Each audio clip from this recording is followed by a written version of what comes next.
Hello everyone, welcome to United Taste. ഇന്ന് നമ്മൾ ഒരു നാടൻ ഐറ്റമാണ് ഉണ്ടാക്കുന്നത്. ബീഫും തേങ്ങാക്കൊത്തും കൂടിയുള്ള റോസ്റ്റ്. സിമ്പിളായിട്ട് ഉണ്ടാക്കാവുന്ന ഒരു മെത്തേഡിലാണ് ഞാനത് കാണിക്കുന്നത്. എനിക്ക് ഭയങ്കര ഇഷ്ടമാണ് ആ ഒരു ഐറ്റം കഴിക്കാനായിട്ട്. അപ്പോൾ നമുക്കത് എങ്ങനെ ഉണ്ടാക്കുന്നതെന്ന് നോക്കിയാലോ. ഈ ബീഫ് റോസ്റ്റ് ഞാൻ ഉണ്ടാക്കാൻ പോകുന്നത് ഒരു 1/2 കിലോ ബീഫ് കൊണ്ടാണ് കേട്ടോ. 1/2 കിലോ ബീഫ് ഇതാ ചെറുതായിട്ട് കട്ട് ചെയ്ത് കഴുകി ക്ലീൻ ചെയ്ത് വെച്ചതാണ് കേട്ടോ. ഇതിലേക്ക് ഞാൻ ഒരു തേങ്ങ അങ്ങനെ തന്നെ ഉള്ളതാണ്. ഒരു ഫുൾ തേങ്ങ കൊത്തായിട്ട് എടുത്തിരിക്കുന്നതാണ്. എനിക്ക് തേങ്ങാക്കൊത്ത് ബീഫിനേലും തേങ്ങാക്കൊത്ത് കഴിക്കാനാണ് ഇഷ്ടം ബീഫിലുള്ളത്, അതുകൊണ്ട് ഞാൻ അത് ആഡ് ചെയ്യുന്നുണ്ട്. പിന്നെ ഒരു 4 വെളുത്തുള്ളി, ഒരു ചെറിയ 2 പീസ് ഇഞ്ചി, ഒരു കുറച്ച് ചെറിയ ഉള്ളി കേട്ടോ. പിന്നെ 2 പച്ചമുളക്, ഇത് എരിവിനനുസരിച്ചിട്ട് അഡ്ജസ്റ്റ് ചെയ്യാം കേട്ടോ. പിന്നെ 2 തക്കാളി. ഇതെല്ലാതും കൂടെ കട്ട് ചെയ്തിട്ട് ഈ ബീഫിലും ഇട്ടത് നന്നായിട്ട് കൈകൊണ്ട് അതിനെ കുഴച്ചെടുക്കണം കേട്ടോ. നല്ല രീതിയിൽ അതിനെ യോജിപ്പിക്കണം. അതിലേക്ക് നമുക്ക് പൊടികളും ആഡ് ചെയ്യാം. അപ്പോൾ ഞാനിത് കട്ട് ചെയ്തിട്ട് നമുക്ക് കാണാം. പിന്നെ നമുക്ക് വേണ്ടത് ഒരു 4 സബോളയാണ് കേട്ടോ. ഈ സബോള നമ്മൾ ഇതിനി റോസ്റ്റ് ചെയ്തെടുക്കുമ്പോൾ ആണ് അത് ഉപയോഗിക്കുന്നത്, അതുകൊണ്ട് ഞാനിപ്പോൾ അതിനെക്കുറിച്ച് പറയുന്നില്ല. അപ്പോൾ ആദ്യം ഈ കാണുന്ന ഇൻഗ്രീഡിയൻസ് നമുക്ക് ചെറുതായിട്ട് കട്ട് ചെയ്യാം. എന്നിട്ട് അത് ഈ ബീഫിൽ ആഡ് ചെയ്തിട്ട് നമുക്ക് നല്ല രീതിയിൽ അതിനെ ഒന്ന് യോജിപ്പിച്ചെടുത്തിട്ട് കുക്കറിലിട്ടിട്ട് അതിനെ വേവിച്ചെടുക്കാം. ഓക്കെ, പ്രഷർ കുക്ക് ചെയ്തെടുക്കാം. അപ്പോൾ ഞാൻ ഇത് കട്ട് ചെയ്തിട്ട് കാണാം. അതിനുശേഷം നമുക്ക് പൊടികളൊക്കെ ആഡ് ചെയ്തിട്ട് അതിനെ നമുക്ക് നല്ല രീതിയിലൊന്ന് കുഴച്ചെടുക്കാം. അപ്പോൾ നമുക്ക് ഇത് മിക്സ് ചെയ്യാൻ വേണ്ടിയിട്ട് ഒരു പാത്രം എടുത്തിട്ട് അതിലേക്ക് ആദ്യം തന്നെ ബീഫ് ഇടാം. പിന്നെ നമ്മളെടുത്ത് വെച്ചിരിക്കുന്ന തേങ്ങാക്കൊത്ത്,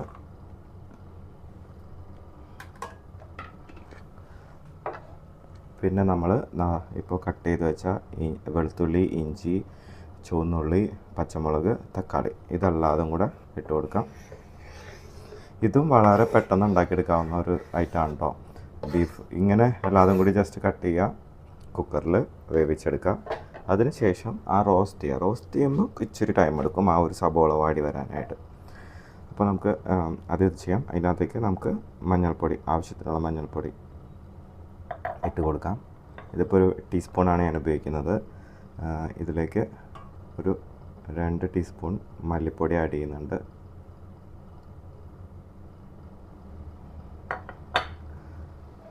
എരിവുള്ള മുളക് പൊടി അതൊരു 1/2 ടീസ്പൂൺ ഇടുന്നുള്ളൂ കേട്ടോ. ഞങ്ങളത്ര എരിവിൻ്റെ ഫാൻസ് അല്ല. പിന്നെ കാശ്മീരി ഒരു ഫുൾ സ്പൂൺ ഇടുന്നുണ്ട് കേട്ടോ. അത് ഒരു 1.5 ടീസ്പൂൺ ഇടാം. നല്ല കളർ കിട്ടാൻ വേണ്ടിയിട്ടാണ്. പിന്നീട് ഗരം മസാല ഒരു 1/2 ടീസ്പൂൺ. പിന്നെ ആവശ്യത്തിനുള്ള ഉപ്പ്.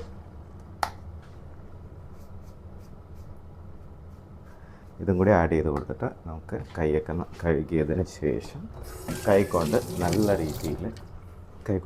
രീതിയിൽ നമുക്കത് മിക്സ് ചെയ്തെടുക്കാം കേട്ടോ. നല്ല രീതിയിൽ മിക്സ് ചെയ്തെടുക്കണം. നന്നായിട്ട് ആ മസാല എല്ലാത്തിലും ഫുള്ളായിട്ട് പിടിക്കണം. ഇതിൻ്റെ ഇടയ്ക്ക് ഒന്ന് ഉപ്പ് കറക്റ്റാണോ എന്നും കൂടെ ചെക്ക് ചെയ്ത് നോക്കാം കേട്ടോ. ഇപ്പോൾ പെർഫെക്റ്റ് ഉപ്പാണെങ്കിൽ ആ ബീഫിലും തേങ്ങക്കൊത്തിലൊക്കെ അത് നല്ല രീതിയിൽ അത് പിടിക്കും. അപ്പോൾ ഇങ്ങനെ മിക്സ് ചെയ്തതിന് ശേഷം നമുക്കത് കുക്കറിലേക്ക് മാറ്റാം കേട്ടോ. കുക്കറിലേക്ക് മാറ്റി ഇത് വേവുന്നവരെ എനിക്കിപ്പോൾ ഒരു 3-4 വിസിലടിച്ചാൽ മതിയാവും. ഇതിപ്പോൾ നമ്മുടെ നാട്ടിലത്തെ ബീഫ് പോലെ അല്ലല്ലോ ഇവിടുത്തെ ബീഫ്, പെട്ടെന്ന് വെന്ത് കിട്ടും. അപ്പോൾ ഓരോ ബീഫിൻ്റെയും വേവ് അനുസരിച്ചിട്ട് അതിൻ്റെ പ്രഷർ കുക്കിംഗ് അത് നിങ്ങൾക്ക് തന്നെ ഡിസൈഡ് ചെയ്യാവുന്നതാണ് കേട്ടോ. അപ്പോൾ ഇത് ഞാൻ പ്രഷർ കുക്കൊക്കെ ചെയ്തിട്ട് കാണാം. അപ്പോൾ നമുക്ക് ബീഫ് കറി ഉണ്ടാക്കാൻ തുടങ്ങാം. ബീഫ് റോസ്റ്റ് കേട്ടോ ഉണ്ടാക്കാൻ തുടങ്ങാം. എന്താ കുക്കറിൽ ഞാൻ വേവിച്ചെടുത്തിട്ടുണ്ട്. ഇത് നമുക്ക് ഈ വെള്ളത്തോടെ തന്നെ പാനിലേക്ക് മാറ്റാം കേട്ടോ.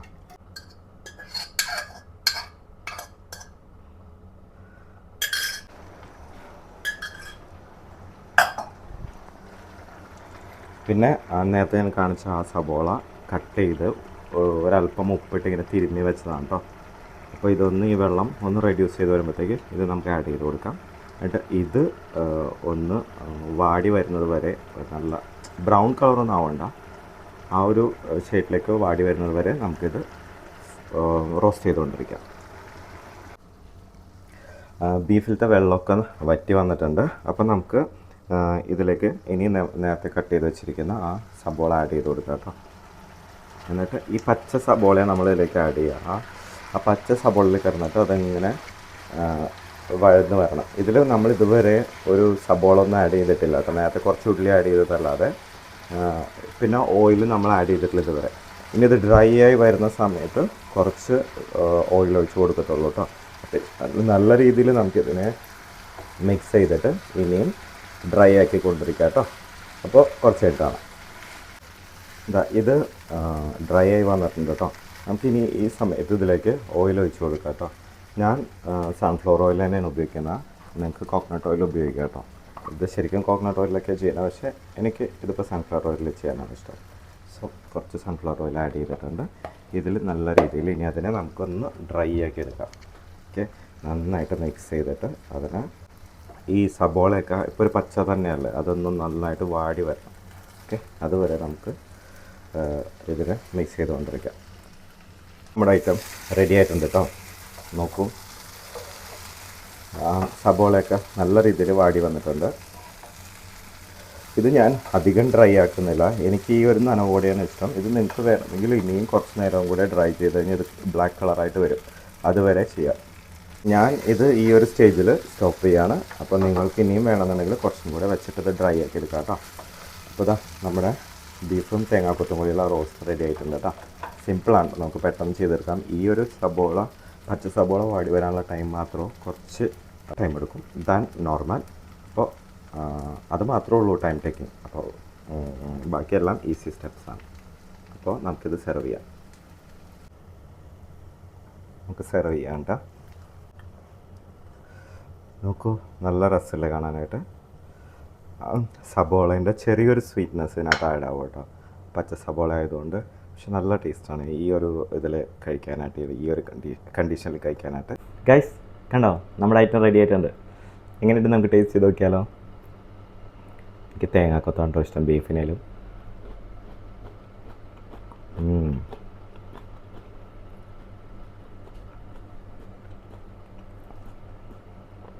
അമേസിങ് ടേസ്റ്റാണ് കേട്ടോ.